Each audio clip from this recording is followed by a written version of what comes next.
start off with some dreams. Right. Maybe the one that is most fresh from last night. Sure. It was this.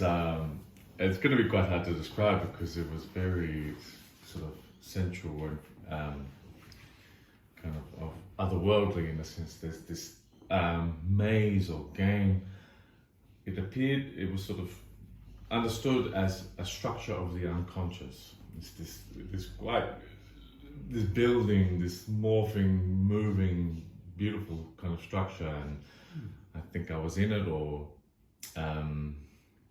and I would sort of go in and out, and it would manifest images of myself, but then it would manifest images of mum, and then of my father. Then an image of David sort of tried to come, but this image was in the basement of this structure. Mm-hmm. But there was a feeling of like, oh, that will come later. Huh. Right. And so again, just the word psychic content, or this was the sort of structure of the unconscious. This is how I understood it. Let's have a look back of the element of, and there seemed to be a little bit of an element of co-creation with this thing, me and this thing.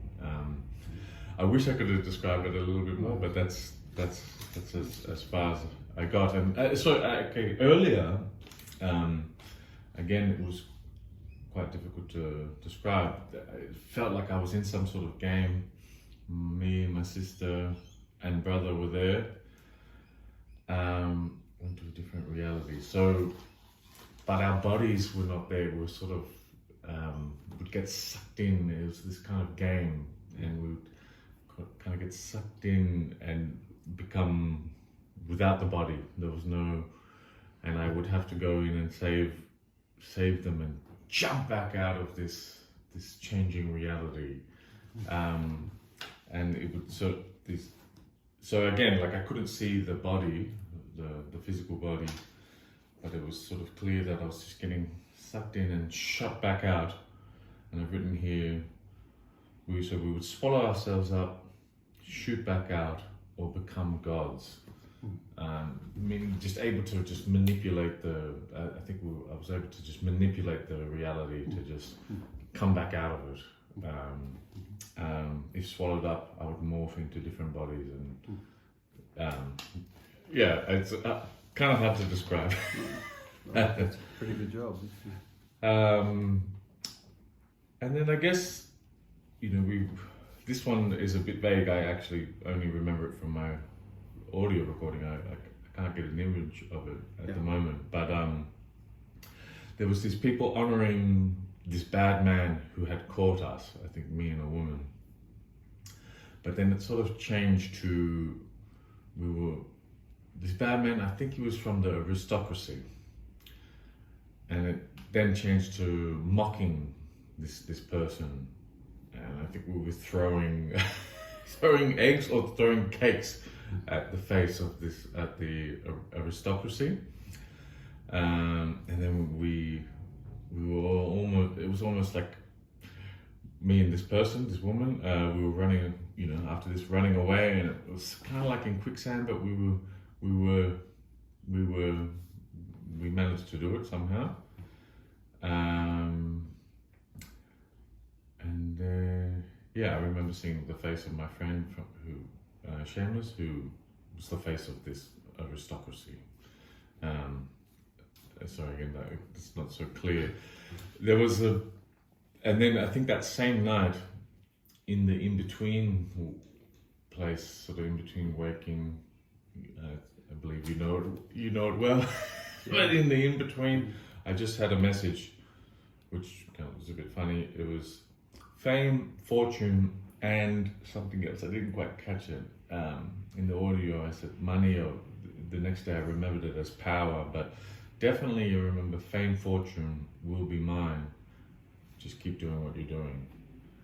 Which, I mean, for me it was like, I'm not, of course, some sort of fortune would be nice, and using these things to the right way is appealing, but it was just a bit of a funny message. I'm always mostly searching for soul and things a little bit more profound than that. But it was like, okay, fame, fortune, and will be yours if you if you keep doing what you're doing. So yeah. All right. So, has anything happened to you subsequent to these dreams? I mean, Subsequent to these dreams, these are all in the last like that the sort of psychic content one that was last night. I mean, it's quite interesting. The basement, as you know, and even in these interviews, there's been a little bit of work with, I don't know, some family stuff, I suppose. yeah, all of that's true. But these dreams are doing more than that. You're being shown an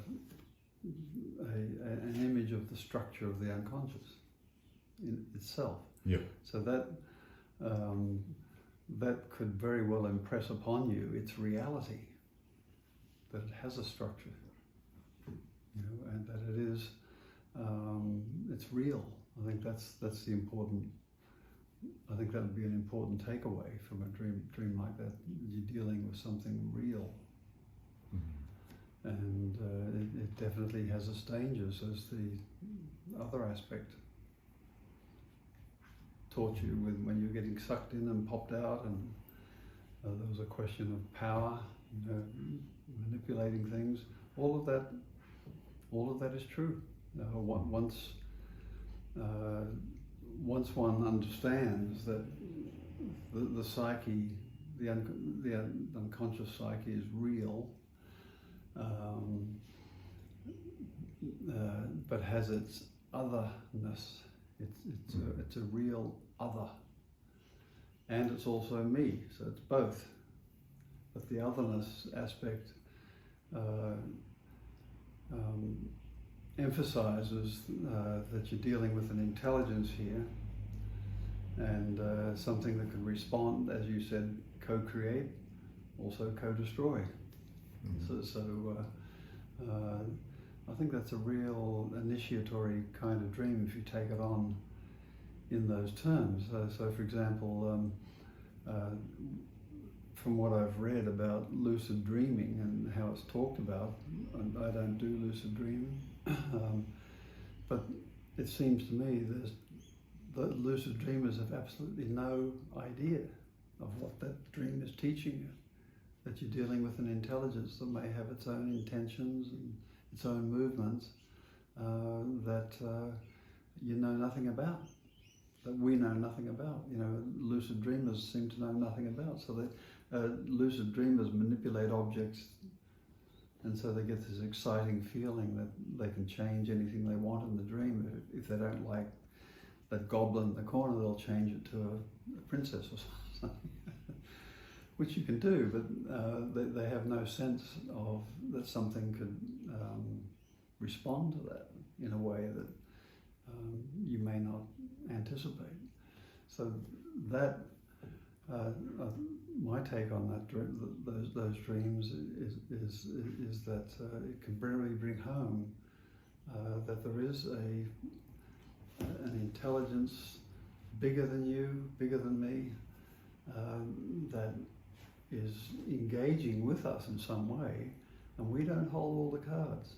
I think that can be a very, very sobering kind of experience to go forward with in terms of one's dealings with the unconscious.